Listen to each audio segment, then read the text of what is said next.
My name is Nkem Delimo KK, and I'll be presenting the ratio analysis on the Bank of America Corporation.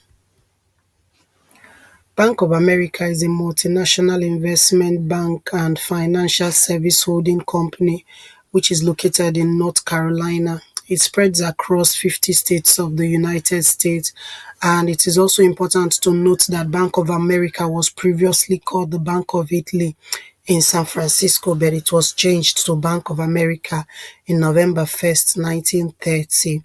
Uh, Bank of America is a publicly traded company, so it has so many investors.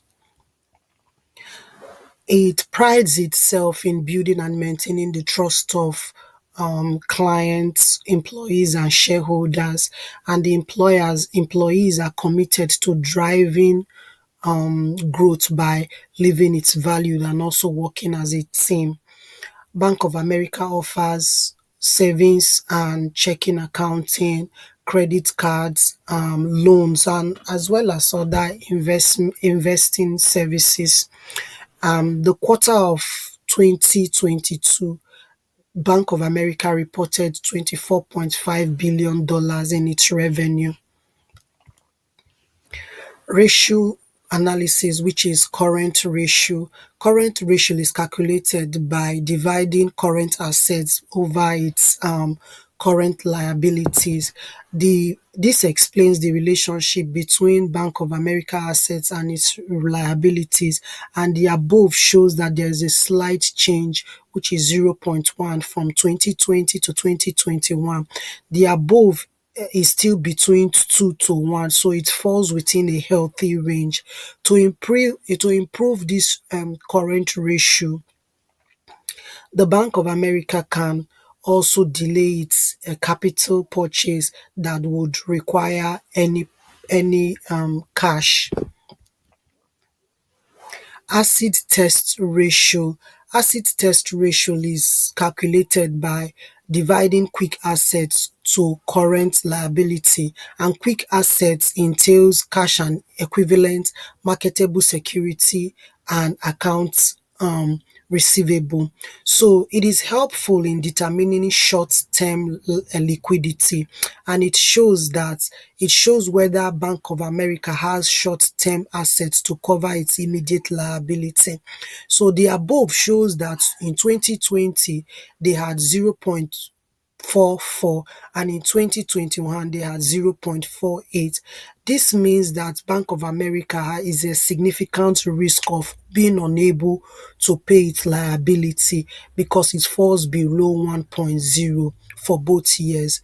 To improve this, Bank of America can sell some of its assets and pay off its liability. Debt equity ratio. Debt equity ratio is calculated by the total liability divided by total stockholders' equity. And it differs from company to company or industry to industry, as the case may be. But it shows how much debt Bank of America has compared to its assets. And the above figure shows that Bank of America is a high risk investment because it has high debt to equity ratio because it uses debt to finance its growth.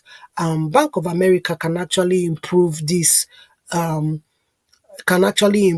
ratio by reducing borrowing capital. And we can also observe that there is a notable increase from 2020 to 2021, which is by 1.4.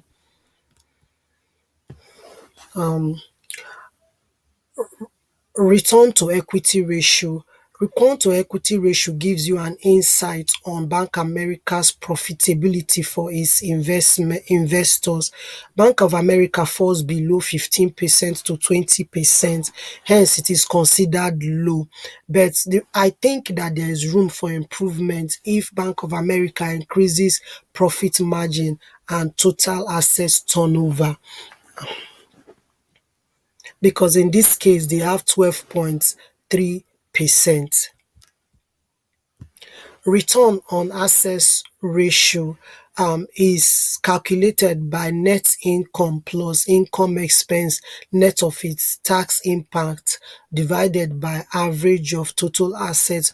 As you can see here, in 2021 it has 1.2%. Its return assets ratio calculates the profitability still for Bank of America. The investment shows that it fails to yield revenue growth.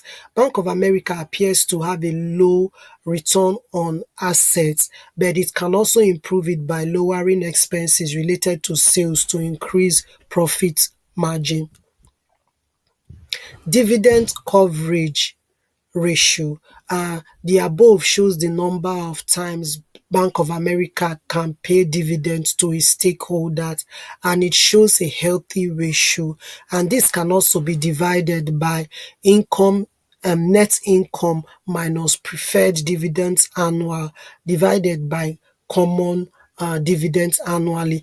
And in 2020, Bank of America had 2.62, while in 2021, Bank of America had 4.64, which is a change. There was a significant change in the 2 years.